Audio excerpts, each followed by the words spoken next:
The Tennessee General Assembly is the state legislature of the U.S. state of Tennessee. It is a part-time bicameral legislature consisting of a Senate and a House of Representatives. Legislators are predominantly attorneys, independent businesspeople, or farmers. The Speaker of the Senate carries the additional title and office of Lieutenant Governor of Tennessee, in addition to passing a budget for state government plus other legislation. The General Assembly appoints 3 state officers specified by the state constitution.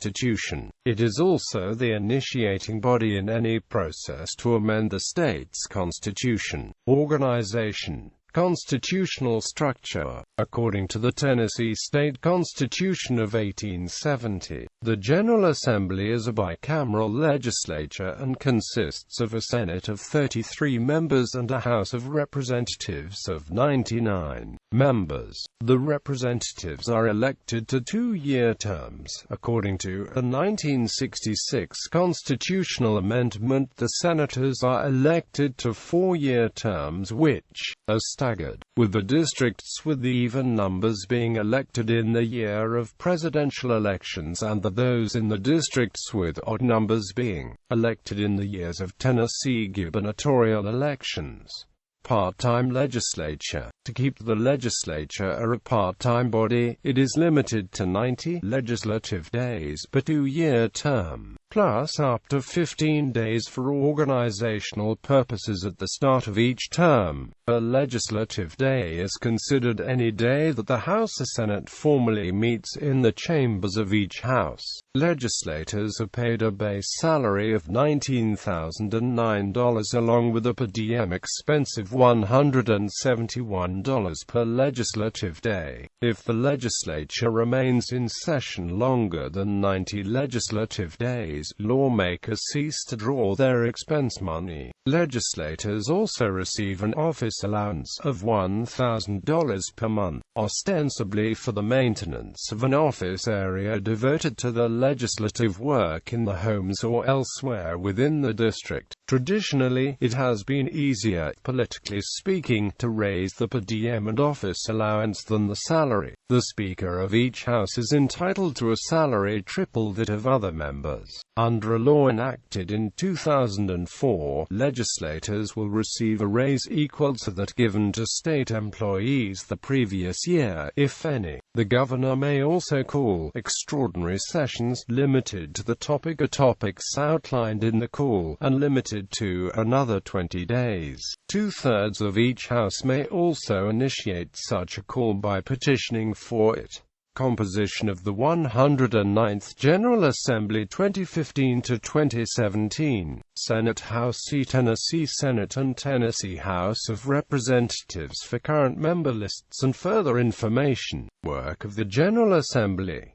Legislative schedule. Legislative days are scheduled no more than 3 days a week during the session. Legislative sessions in both the House and Senate occur on Mondays, Wednesdays, and Thursdays. Tuesdays and a majority of Wednesdays are used primarily for committee meetings and hearings rather than actual sessions. Tuesdays and Wednesdays in the Tennessee Capitol also take on an eclectic flavor most weeks, as varied and diverse constituent groups set up display booths to inform lawmakers about the respective causes. Sessions begin each year in January and usually end by May. During recent fiscal crises, meetings have spilled over into July. The time limit on reimbursed working days and the fact that the Tennessee state government fiscal year is on a June 30, July 1st basis puts considerable time pressure on the General Assembly, especially with regard to the adoption of a budget. Membership in the legislature is best regarded as being a full-time job during the session and a part-time job the rest of the year due to committee meetings and hearings. A few members are on enough committees to make something of a living from being legislators. Most are independent businesspeople and attorneys, although the latter group is perhaps no longer the absolute majority of members that it at one time comprised. In keeping with Tennessee's agricultural roots, some senators and representatives are farmers. Lobbyists are not allowed to share meals with legislators on an individual basis, but they are not forbidden from inviting the entire legislature or selected groups to events honoring them, which has become a primary means of lobbying. Members are also forbidden from holding campaign fundraising events for themselves during the time they are actually in session. Leadership. Each house sets its own rules and elects its own speaker. The Speaker of the Senate carries the additional title and office of Lieutenant Governor of Tennessee. For over 3 decades, both speakers were from West Tennessee. This caused considerable resentment in the eastern two-thirds of the state. From 1971 until January 2007, Tennessee had the same lieutenant governor, John S. Wilder, a Democrat. Wilder was re-elected to the position even after Tennessee Republicans retook the state Senate in the 2004 election. However, in January 2007, after Republicans gained additional seats in the 2006 General Assembly elections, the Senate elected Republican Ron Ramsey to the office of Lieutenant Governor. Layout of districts. The General Assembly districts of both houses are supposed to be reapportioned based on population as determined by the U.S. federal census on a decennial basis. This was not done between 1902 and 1962, resulting in the United States Supreme Court decision in Baker v. Carr, which required this action to be taken. Afterwards, there were other lawsuits, including one which resulted in an order for the body to create a black majority district in West Tennessee for the House in the late 1990s. Powers. Legislation. The General Assembly is recognized by the state Constitution as the supreme legislative authority of the state. It is the General Assembly's responsibility to pass a budget for the functioning of the state government. Each year, the governor, in his State of the State address, outlines his budget priorities.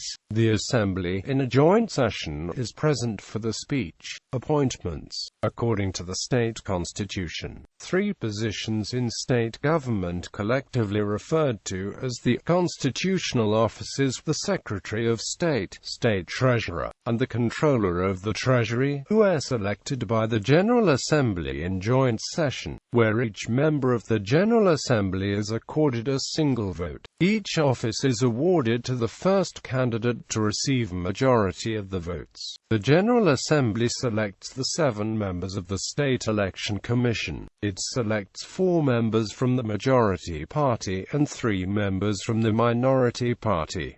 Gubernatorial election dispute. A contested gubernatorial election is supposed to be decided by a joint session of the General Assembly, according to statutory law. The General Assembly is also required to decide the result of the gubernatorial election by joint session according to the state constitution in the event of an exact tie in the popular vote, an extremely unlikely election result. Amending the state constitution. The General Assembly can propose amendments to the state constitution, but only through one of the 2 available time-consuming processes: legislative initiative. For the legislature to propose amendments to the state constitution directly, an amendment must first be passed by an absolute majority of the membership of each house during one term of the Assembly. Then, during the next General Assembly term, each house must pass the amendment again, this time by a 2/3 majority. The amendment must then be put on the statewide ballot, but only at a time when an election for governor is also being held. The amendment to be passed must receive over half of the total votes cast in the gubernatorial election in order to be ratified and come into effect. The 1870 Constitution of Tennessee had never been amended in this manner until 1998, when the Victims' Rights Amendment was added. A similar process was used in 2002 to enact the state lottery. 2 amendments proposed by the General Assembly were presented to voters on the 2006 ballot. In 2005, the Tennessee Marriage Protection Amendment, specifying that only marriages between a man and a woman could be legally recognized in the state, was approved for submission to the voters in 2006.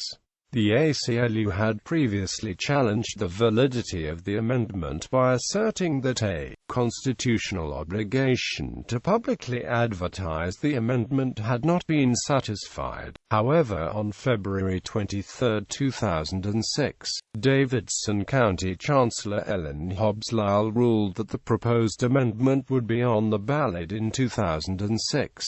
Both that amendment and an amendment authorizing exemption of senior citizens from property tax increases were approved by voters in November 2006. In 2010, voters approved an amendment providing a right to hunt and fish within state regulations. Constitutional Convention, the other method of amending the state constitution, and the one used for all amendments prior to 1998, is for the General Assembly to put on the ballot the question of whether a limited constitutional convention should be called for the purpose of considering amendments to certain specified provisions of the Constitution. If the voters approve this in a statewide election, they then, at the next statewide election, elect delegates to this convention. This body then meets and makes its recommendations. These recommendations can be voted on in any election, either one specially called or in conjunction with other statewide elections, and need only pass by a simple majority of those casting votes. This method cannot be employed more often than once every 6 years.